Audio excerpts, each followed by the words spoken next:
Mas, apa bedanya depresiasi dengan devaluasi? Nah, ini dia nih, paling males kalau baru masuk kerja sudah diganggu dengan WA yang masuk dari seorang politikus senior sebuah partai. Pasti dia mau cari bahan pembanding tentang ekonomi negara saat ini dari sisi yang paling kritis. Ya ketemulah orang geblek seperti saya ini. Maklum, beliau adalah dari partai pendukung pemerintah yang seakan pendapat saya selalu melawan pemerintah. Padahal niat saya, kalau bahaya dan ada solusi lain yang lebih baik, ya saya kasih tahu. Kan pejabat juga saudara sebangsa dan setanah air. Wajib memberitahu hal yang benar. No hard feeling kok, asli. Ini bikin saya males kalau ada sesuatu yang berhubungan dengan politik. Dalam hati, dengan terbatasnya likuiditas perbankan di Indonesia, dengan tidak adanya kredit baru yang signifikan, dengan harga telur yang naik, dengan harga ayam yang naik, dan berbagai macam kebutuhan pangan bergerak naik, bahkan subsidi pemerintah naik demi menahan harga listrik dan BBM untuk tidak naik. Terus saya mau menjawab apa? Mengatakan sesungguhnya atau bilang pura-pura bagus ekonomi Indonesia? Dia pasti memerlukan data saya yang nakal dan dia akan carikan jawabannya. Kalau nggak tahu info, pasti terkaget-kaget dia dengan komen si Sontoloyo. Jadi ada baiknya dia tahu lebih dulu apa isi pikirannya si Sontoloyo ini. Itu pikiran kotor saya yang berprasangka buruk terhadap dia. Saya menjawab singkat, depresiasi adalah strategi keuangan untuk meningkatkan daya saing ekspor produk nasional. Demikian saya jawab singkat. Lalu dia bertanya lagi, artinya depresiasi itu by design ya? Artinya depresiasi itu dengan sengaja dan dikendalikan? Ya iyalah, kecuali negara yang nggak paham ekonomi, nggak paham dengan geoekonomi dunia, nggak baca pasar pergerakan harga dunia, selalu tergopoh-gopoh dengan kondisi luar negara. Depresiasi itu bagian dari strategi negara, bukan korban kebijakan negara lain. Seperti misalnya Cina saat ini mendepresiasi uangnya menghadapi tarif impor tinggi Amerika. Itu depresiasinya adalah strategi negara. Misalnya yang lain lagi, Amerika menurunkan atau mendepresiasi dolar dari tahun 77 hingga tahun 81 hingga 50% nilai dolar turun untuk meningkatkan ekspor Amerika dan menahan produk impor barang dari Jepang. Demikian saya menulis di WA sedikit panjang. Kalau di Indonesia di tahun 72 kan 1 dolar 325 rupiah. Sekarang sekitar 14.200-an. Jadi kira-kira dalam 40 tahun ini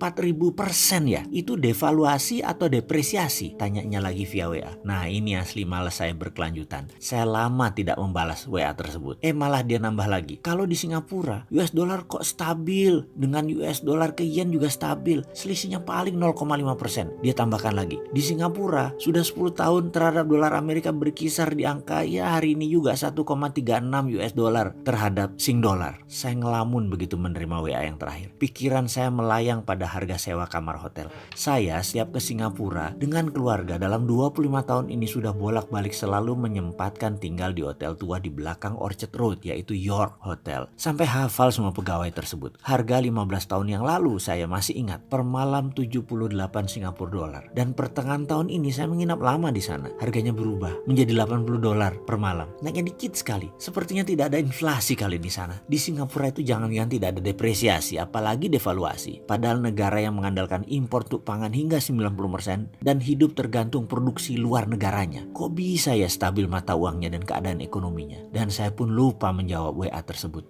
Bodo amat, mau ngeteh dulu ya.